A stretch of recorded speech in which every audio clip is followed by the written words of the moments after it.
මයුර ලංකා තුරුවරුණට ආයුබෝවන් කියලා ඔබ සම සාදරයෙන් පිළිගන්නවා. අද මයුර ලංකා තුරුවරුණ තුළින් මාවට ඉදිරිපත් කිරීමට රැගෙන ආවේ මිනිස් සිරුරේ රෝග විශාල ප්‍රමාණයකට ප්‍රතිකාර කළ හැකි ඖෂධීය ශාකයක් වන සමන්පිච්ච ශාකයේ වටිනා තොරතුරු ගොන්නක් රැගෙන. ඉතින් මම සිතනවා මෙම නාලිකාවේ මා ඉදිරිපත් කරපු වෙනත් වීඩියෝ වගේම මෙම වීඩියෝවත් ඔබට වැදගත් වෙයි කියලා. එහෙමනම් මයුර ලංකා නාලිකාව සබස්ක්‍රයිබ් නොකරපු අය සබස්ක්‍රයිබ් කරලා දිගටම නාලිකාව සමග රැඳී සිටින්න කියලාත් පුංචි ආරාධනාවක් කරනවා. හොඳයි අපි අද වීඩියෝ බලන්න මයුර ලංකා තුරුවරුණට යමු. රැඳී සිටින මයුර ලංකා තුරුවරුණ සමග.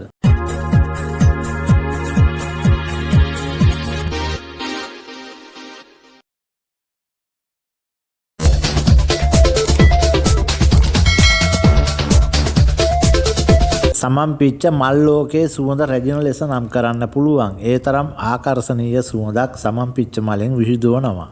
ශ්‍රී ලංකාව තුළ සමන්පිච්ච වර්ග කිහිපයක්ම තිබෙනවා. එනම් සුදු මල් හටගන්නා සමන්පිච්ච, දම් පාටට හුරු දෑ සමන්පිච්ච සහ ගැටපිච්ච යන වර්ග. මෙහි සුදු මල් හටගන්නා සමන්පිච්ච ශාකය ඖෂධ සඳහා යොදා ගන්නවා.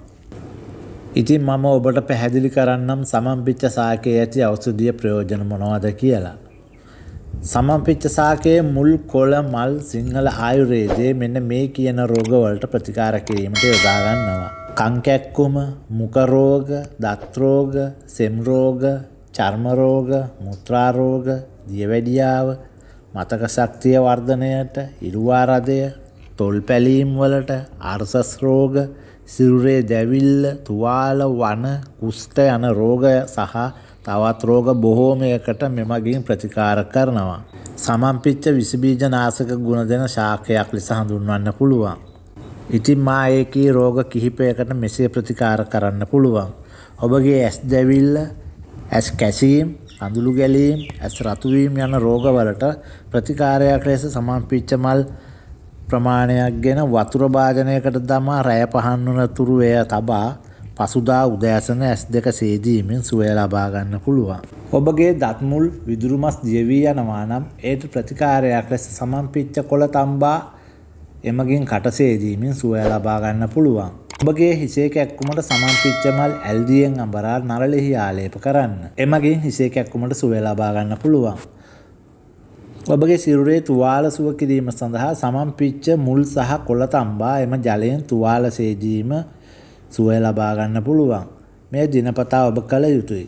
ඉතින් මේ වගේ තවත් ප්‍රතිකාර බොහෝමයක් සමන්පිච්ච ශාකයෙන් කිරීමට හැකි බව ඔබට මතක් කරන්න ඕන. මෙම සමන්පිච්ච මල් තේපානයක් ලෙසින්ද ඔබට ප්‍රයෝජනයට ගන්න පුළුවන්. එයට ඔබ කළ යුත්තේ සමන්පිච්ච මල් සෝදා පිරිසිදු කර මද අවුවේ වේලා තබා ගන්න.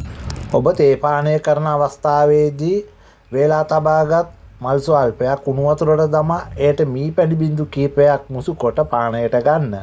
එය ඔබගේ සිරුරේ විඩාව සහ සිරුරේ දැවිල්ල, අර්ශස්, මුත්‍රා රෝගවලට හොඳ ඔසුවක් වනවා. මෙම සමන්පිච්ච මල් වේලලා අරගෙන පුංචි කොට්ටයක් සාදා එය ඔබේ බිරිඳා නිදා ගන්න අවස්ථාවේ හිස මත තැබීමෙන් බිරිඳාට සුවබර නිින්දක් ලැබෙන බව අපේ අම්මලා අපට පවසලා තිබෙනවා. හොඳයි ඉතින් සමන්පිච්ච ශාකයේ ඇති ඖෂධීය ගුණ ගැන තමයි අද මයුර ලංකා තුරුවරුණ තුළින් මා ඔබට ඉදිරිපත් කළේ. අද වීඩියෝවෙන් මා මෙතනින් සමුගන්නවා. යළිත් හමුවෙමු මෙවන් වීඩියෝකින් මයුර ලංකා තුරුවරුණ තුළින්. ඔබ සැමට සුබ දවසක්.